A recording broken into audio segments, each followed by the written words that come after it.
She was standing in front of me, barefoot, holding a wine glass like she was accepting an award. Her tone was calm, too calm, like she was pitching a business idea, not unraveling years of marriage. "So, you could either stay and really listen or just go," she said. The room fell silent except for the dull whir of the ceiling fan. Everyone else at the dinner party was pretending to check their phones, looking down at their forks, pretending they weren't witnessing a demolition in real time. I couldn't speak. I couldn't move. I just stared at her lips. They kept moving. Somewhere behind her, a woman let out a fake cough. Someone shifted in their chair. A fork clinked too loudly. I could smell rosemary chicken, someone's cologne, my own sweat. She was still talking. I blinked and saw a blur of green. The velvet dress she wore, the one she claimed was too fancy for nights with just me. Her hand rested on the shoulder of the man beside her. Casual, familiar. His grin was microscopic, smug, the kind that hides behind false empathy. The kind that says, "I already won." That's when I realized something terrifying. She wasn't asking me to stay and listen. She was challenging me to, and I wasn't going to give her the satisfaction. I reached into my jacket pocket. My hand brushed against a folded napkin, the one she had handed me hours earlier with lipstick on it, and a note that read, "Let's not fight tonight, please." That same lipstick now stained her wine glass. Her smile. I left the napkin behind. Keys, wallet, door. I stood up slowly, almost politely. The legs of my chair scraped the hardwood like a scream. She paused mid-sentence. Everyone looked up. I think someone actually stopped chewing. I didn't say a word. Didn't even look at the man beside her, the one she used to call just a friend from the gallery. I turned, walked out of that room, out of the house, out of her life. And here's the thing. That wasn't the worst part. Not even close.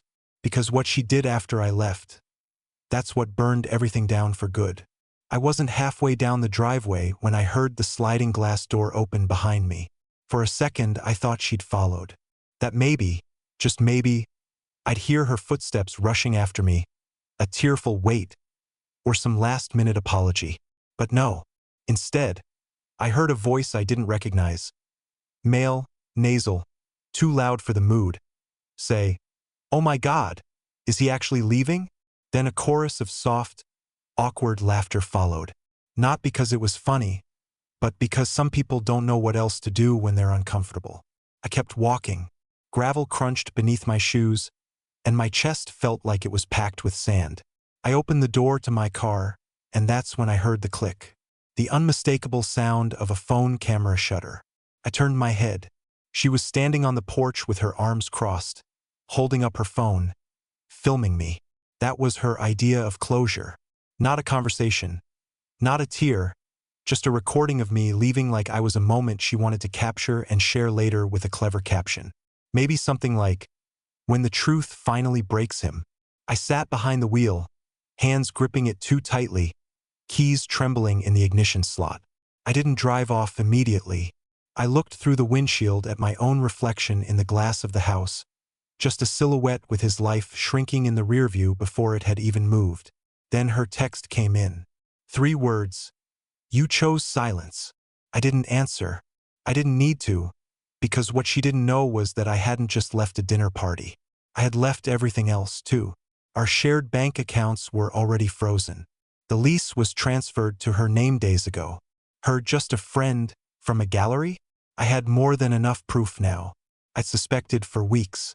And while she thought I was spiraling in confusion, I was quietly detaching every cord she'd wrapped around me for years. Every lie, every "you're overreacting," every quiet eye roll when I asked simple questions like, "Where were you?" She gave me a choice that night. Stay and listen or walk away. She had no idea I'd already started walking long before she gave me permission. But here's where it gets complicated. The next morning, I got a call from her sister, who told me, shaking, that I needed to come back to the house because something happened after I left, and it was worse than anything I could have imagined. When I pulled back into that driveway, everything felt colder. Same sky, same porch light flickering above the door, but the air was heavier, like the place itself was ashamed of what happened inside. Her sister, Evelyn, met me at the curb. She looked shaken, like she just watched a train derail in slow motion and couldn't look away. She was still wearing last night's makeup, and there were faint mascara streaks dried into the creases near her eyes. She locked herself in the studio, Evelyn said. Hasn't spoken a word since you left. I didn't ask which studio. I already knew. The garage, her so-called alignment cave. The one she only ever opened for that man, the gallery guy. I walked toward it slowly. The door was shut, blinds drawn. I knocked. No answer. Evelyn stood behind me, arms folded tightly across her chest. She said something before she went in there, she whispered. Said she'd finally done what she needed to do. That didn't make sense. She needed to humiliate me at a dinner party. She needed to let her affair partner put his hand on her back in front of our friends like they were co-hosts of a cooking show. I turned the knob. It was unlocked. The inside was spotless, which was strange. Normally, it was a cluttered chaos of candles, half-burned journals, silk scarves, and framed affirmations.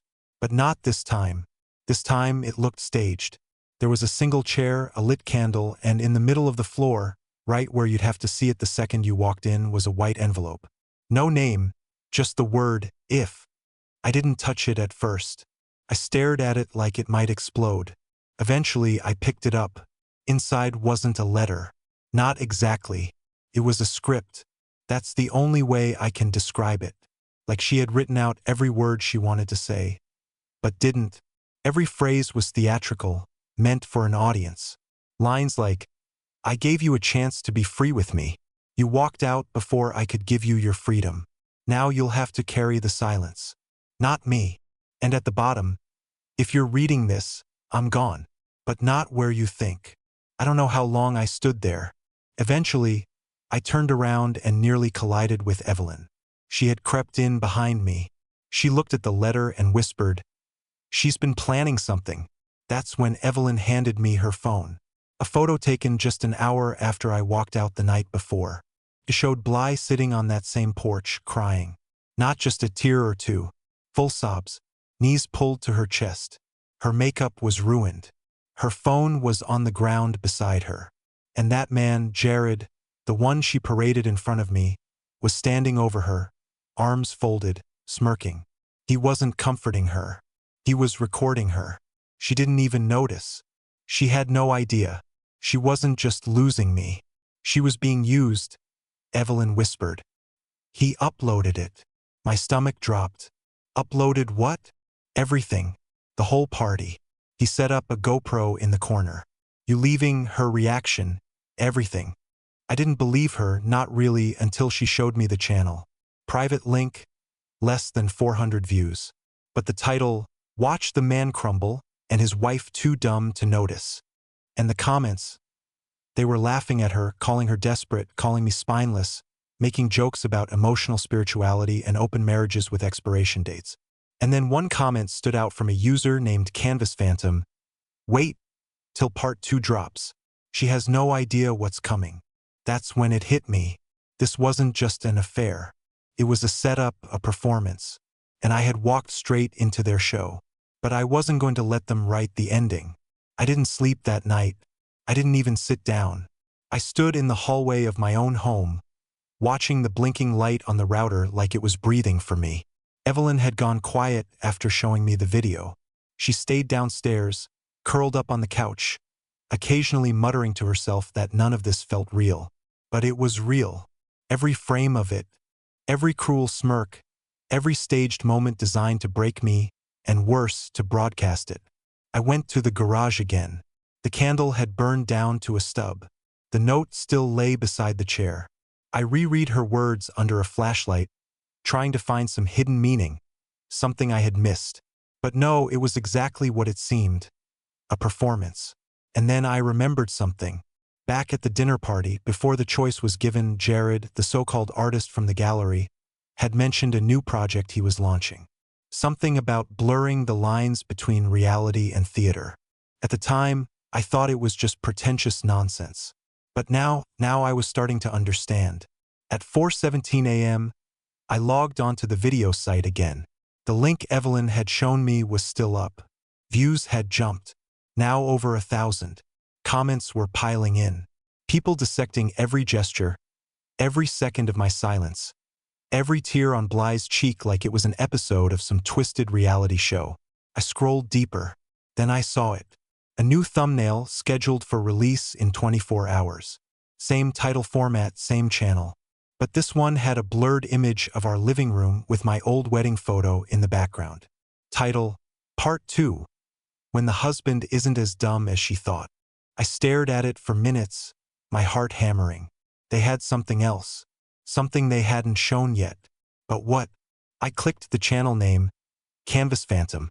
No bio, no links. But one post in the community tab caught my eye. Art is nothing without a subject. Thank you for letting me paint you. LOL. My name was in bold. There it was. The artist's signature. I had been turned into a canvas for someone else's fame. I went to Bly's social media next. She hadn't posted in over a day, which was unusual. Normally, she dropped daily wisdom quotes.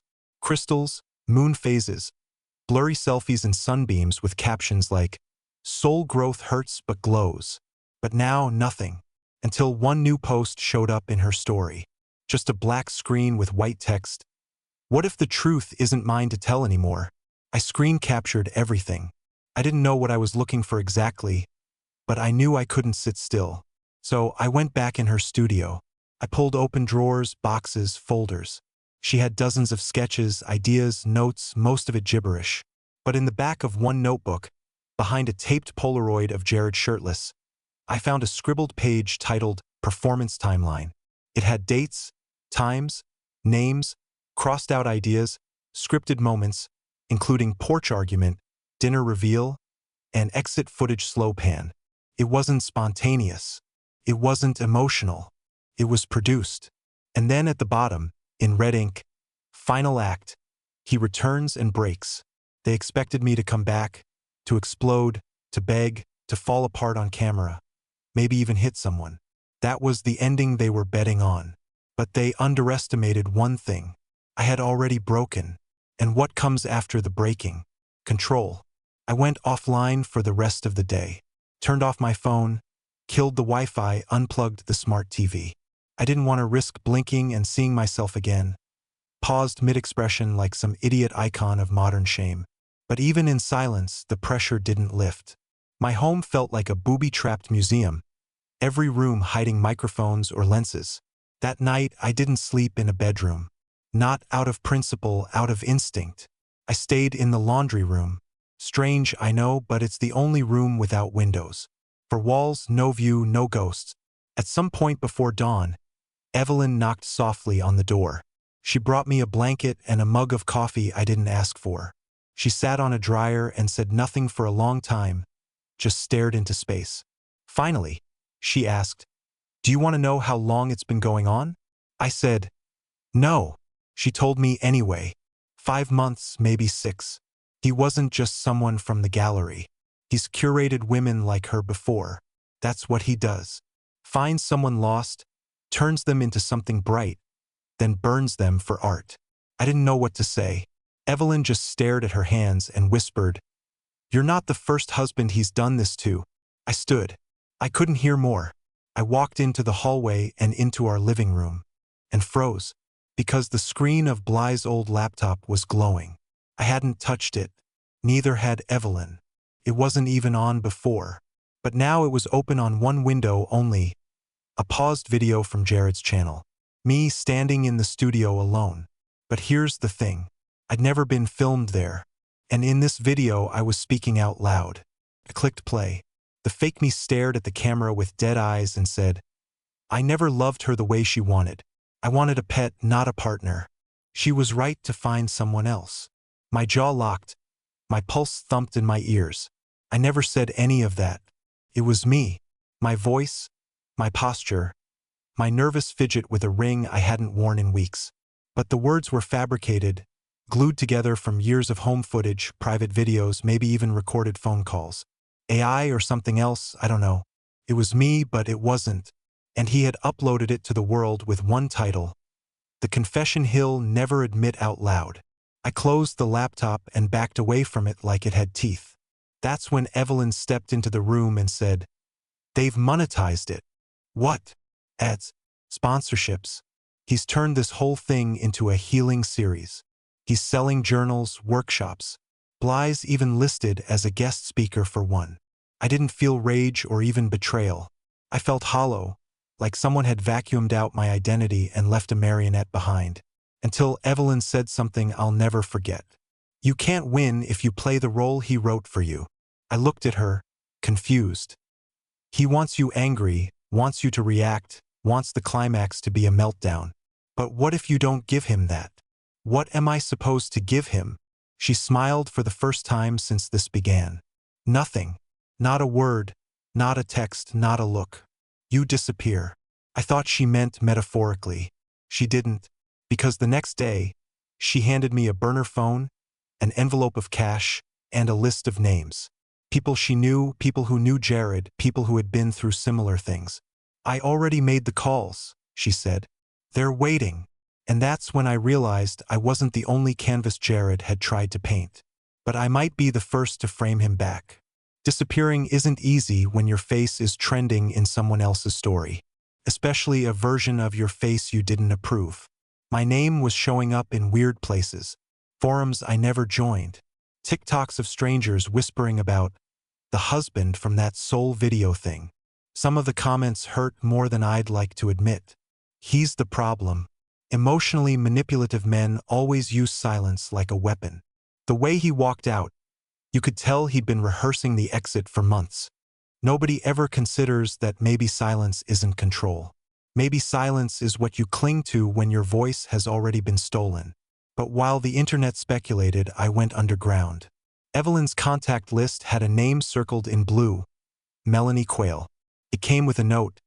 "Tell her I sent you. She hates Jared more than you do." So I met her 2 hours outside the city in a trailer parked behind a closed-down art supply store. Melanie was in her 50s, wore gloves indoors, and spoke like every word was a dart she wanted to land directly between someone's eyes. She'd been Jared's project 5 years ago. Her story wasn't just similar. It was identical. "He finds women with ambition but no anchor," she told me. "Tells them they're not seen, makes them feel chosen, then uses their pain for content." She opened a filing cabinet and pulled out photos, dozens of them. Women in candlelit rooms crying on camera, staring into mirrors. Most looked staged. One of them, though, wasn't Bly, but could have been her twin. "You're not the first husband to walk away," Melanie said. "You're just the first one who stayed quiet after." I asked what happened to the others. She didn't answer. Instead, she slid a flash drive across the table. "There's footage on here from before his big rebrand, back when he was still shooting his own art. He called it emotional taxidermy. Wanted to capture people in their most vulnerable moment, then freeze them." I took the drive. My hands were shaking. "Be careful," she added. "He gets nervous when someone touches the original tapes." On my way back to town, I didn't go home. I went to a motel under a different name, plugged the drive into an old laptop Evelyn had wiped clean. No Wi-Fi, no updates, just raw files. What I found didn't shock me. It wrecked me. There were clips of Jared coaching Bly, telling her what to say, when to pause, when to break eye contact, when to let the tear fall. "Say you feel invisible, but don't cry yet. Pause here." He'll try to interrupt. Let him. It adds tension. Don't call him cruel. Call him quiet. Sticks longer. He had choreographed our destruction. I slammed the lid shut. My whole body was trembling. Not because of what I saw, but because of what I recognized. In one of the raw clips, Jared's hand was visible in the corner of the frame. A small tattoo on his finger. A chess piece. The night. I'd seen that tattoo before. In one of the comments under the husband confession video, someone had uploaded a still from it, zoomed in, and circled the corner of the frame. The hand. The night tattoo. The fake video of me, he made it with his own hands. He wasn't just filming people. He was inserting himself into the destruction and erasing the line between director and villain. I didn't cry. I didn't scream. I sat in that motel chair, lights off, heart hollow, and decided something quietly dangerous. He thinks he's untouchable because he makes the narrative. But what happens when someone else starts telling it for him? I wasn't planning to go back to the house, but then Evelyn texted just one sentence. "She's crying, and it's real this time." I didn't reply. I just got in the car and drove, my hands cold on the wheel. I didn't know what I was walking into. Part of me thought maybe it was another setup, another performance. But there was something in Evelyn's text, or maybe the silence between the words, that told me this wasn't rehearsed. When I got there, the lights were off. Not just inside, outside too. Porch light, garden path, even a little LED fountain she used to obsessively clean. All dark. The door was cracked open. Not wide, just enough to make me pause. And in that pause, I heard something I hadn't heard from her in months. Breathing. Broken, uneven, human breathing. I stepped inside. The house was quiet except for that sound. She was on the floor in the living room, curled into herself, shaking. Her phone was beside her, face down. There was blood on her palm. Not a lot, just a smear, like she'd gripped something sharp and didn't care. I didn't say her name. I didn't touch her. I just sat on the other side of the room and waited. It took her 10 minutes to speak. "Did you know he mic'd me up for the restaurant?" Her voice was dry, like it had been scraped across concrete. "Not just the dinner party. That wasn't the first time. He had a recorder sewn into the lining of my dress. I didn't even notice. Said it was part of a new wearable art series." She looked at me then. Really looked, not through me, not past me. "I thought I was part of something powerful," she whispered. "But I was just a backdrop." There it was. The crack in the mask. The same woman who told me I could stay and listen or leave. She was gone. In her place was someone blinking like they had just woken up in a room without windows. She reached for her phone, opened the screen, and shoved it toward me. Dozens of messages from Jared. Not poetic, not clever, just control. "You'll undo everything if you back out now. LOL, that was nothing. Don't go soft on me. The real art begins when they hate you." I scrolled. My hands were steady, but my pulse was a hammer inside my ribs. Then one message jumped out. "He's not who I'm worried about anymore. His brother contacted me." I looked at her.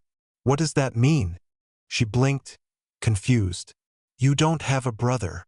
"I don't," I said slowly. She went pale. We both understood in the same instant. Jared had made a new character. Someone pretending to be family. Someone inserting themselves deeper, preparing for a sequel I didn't agree to star in. That's when I saw the laptop open on the coffee table. A video paused. Jared's face frozen mid-sentence, smiling. In a corner, a logo. Not his name. Not Canvas Phantom. Something new. The Reclamation Project. I clicked play. He was speaking to the camera in a black room. Soft lit, calm voice, slow blinks. Like a therapist trying to sell peace to a room on fire.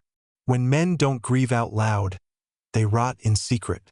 This series explores the silence we weaponize, the grief we disguise, the marriages we pretend to value. And then it cut to me standing at the dinner table. The moment I turned and walked away. But something was off. The background, the voices, the angle. It wasn't our footage. It was a recreation. Actors. He'd recreated the night with a fake me, a fake her and fake guests, and was marketing it as reconstructed from memory and artistic truth. Truth. He was redefining it, selling it, turning my pain into a subscription service. And then came the real punch.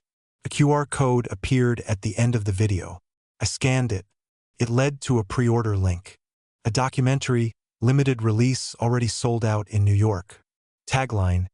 Based on someone's silence. I looked at Bly. She had her knees pulled up to her chest. She was mouthing something over and over again. I leaned in. I didn't know. I didn't know. I didn't know. I believed her. But that didn't change what came next. Because now I had proof. Now I had the drive, the messages, the names, the videos, and one final piece Evelyn had found while I was gone. A clause in Jared's LLC filing. A contract, not with Bly, but with her image, her likeness, her voice, her emotional content. He owned it, unless she revoked it with him watching in public on camera. That was the only way to break the agreement. And now that was exactly what we were going to do. 3 weeks later, Bly stood on a small stage in a co-working loft downtown. The kind of place that smells like iced lavender and ambition. It was a live event, advertised as a healing circle, organized by one of Jared's former sponsors. She was the keynote. He didn't know she'd changed the script. The chairs filled quickly. The event was streamed. Jared was there, of course, front row, calm as glass, with his legs crossed and hands steepled like he was about to bless the audience with enlightenment. His ego entered the room before he did. I stayed behind the camera crew, out of the light, just close enough to see everything, far enough to stay invisible. She walked up slowly, not in crystals, not in silk. She wore jeans, a hoodie, no makeup, and a small microphone clipped to her collar. Her choice. "I was supposed to read something pre-written tonight," she began. "Something we rehearsed. Something he helped me craft." She looked down at Jared. He gave a tight smile, like he was indulging her spontaneity. "But I won't read that," she continued, "because I've already performed enough." She paused. The room went still. I let myself be filmed, edited, branded. I was told I was becoming art, but I wasn't. I was becoming content. And the man who told me he saw my soul, he never looked at me. He looked at the story I could give him. A few people shifted in their seats. He told me to call my husband silent, cold, small. But the truth is, my husband was the only person who ever left quietly, so I didn't have to. Jared's smile faltered. I lied to him. I hurt him. I did it thinking I was expanding, elevating. But the man who said he could help me reclaim my power took more from me than anyone ever had. Until now. She took out a folded paper. Her contract with Jared. She held it up. This is what he had me sign. What gave him the right to sell my pain. The projector behind her lit up. Evelyn's doing. And one by one, the audience saw the real footage. The directed takes, the forced lines, the moments Jared coached her into breakdowns. Gasps. Whispers. A woman in the back said, "Oh my God! I am reclaiming myself today," Bly said. "Not with poetry, not with performance. Just this." She looked directly at Jared. "I revoke every single ounce of permission you thought you had. You can't keep me anymore. You can't own me. I'm not yours to distribute." She turned to the camera. And to the man who walked away before I realized, he was the only one who ever stood still while I ran. "I'm sorry. I see you now." Silence. No applause. Just stillness. Because everyone knew they had witnessed something real. Not curated, not clipped, not viral. Real. Jared stood slowly, pale, sweating. He opened his mouth, but no words came out.